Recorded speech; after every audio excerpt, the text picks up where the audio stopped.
হাজিরা সম্মানিত হবে। আর ইফতারকে সামনে রেখে আল্লাহর কাছে যা চাওয়া যায় আল্লাহ। দিনাজপুরের ঘোড়াঘাট উপজেলার রানীগঞ্জ এলএসডি মোড় বাইতুল জামে মসজিদে দোয়া ও ইফতার মাহফিল অনুষ্ঠিত।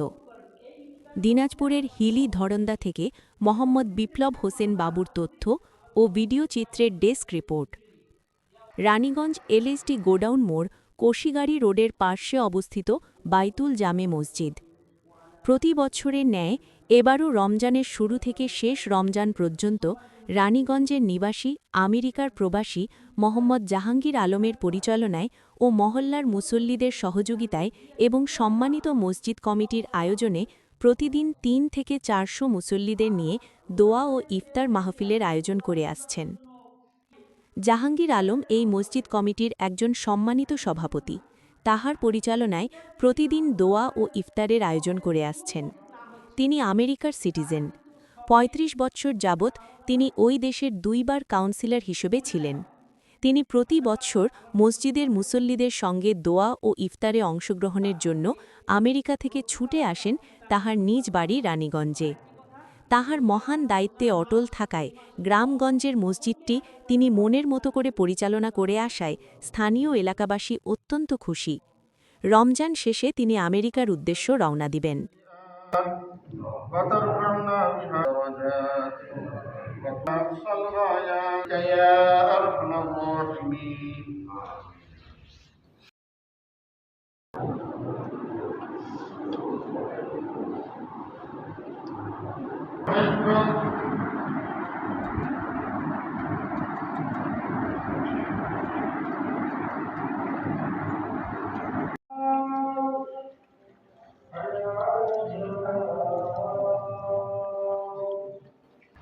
তো এখানে ইফতারি মানে প্রতি রমজান মাসের যে ইফতারি প্রতিদিনই প্রতিদিন নিজ নিজ এলাকাবাসীর মাধ্যমে মসজিদে হাজির হয় ইফতারি এবং এখানে যে খাওয়া দাওয়া।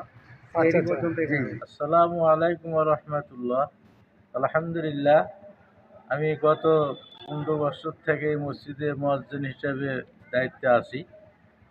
রমজান মাস আমাদের এই মসজিদে 15 বছর ধরেই ইফতার মাহফিল হচ্ছে। বিসমিল্লাহির রহমানির রহিম। প্রথমে আপনাকে স্বাগত জানাই আমাদের মধ্যে উপস্থিত হয়ে আমাদের কথা নেওয়ার জন্য। আমাদের এলাকার নাম রানীগঞ্জ বাজার, এলএসডি গোডাউন সংলগ্ন আমাদের এই মসজিদ। এই মসজিদ 2013 সালে আমরা ভিত্তি স্থাপন করি এবং 13 সাল থেকেই এই মসজিদের নামাজ এবং অন্যান্য ধর্মীয় কার্যক্রম আমরা পরিচালনা করে আসতেছি। তো আল্লাহর রহমত তারই ধারাবাহিকতায় আজ আপনারা আমাদের সামনে উপস্থিত হয়েছেন।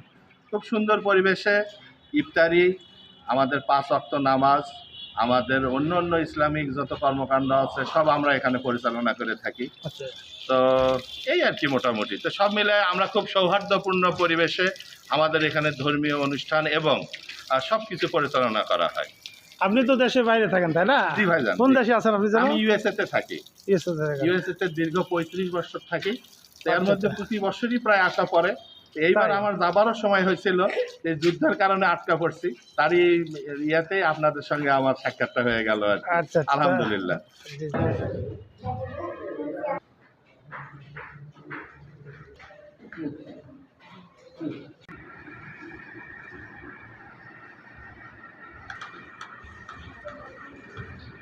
আর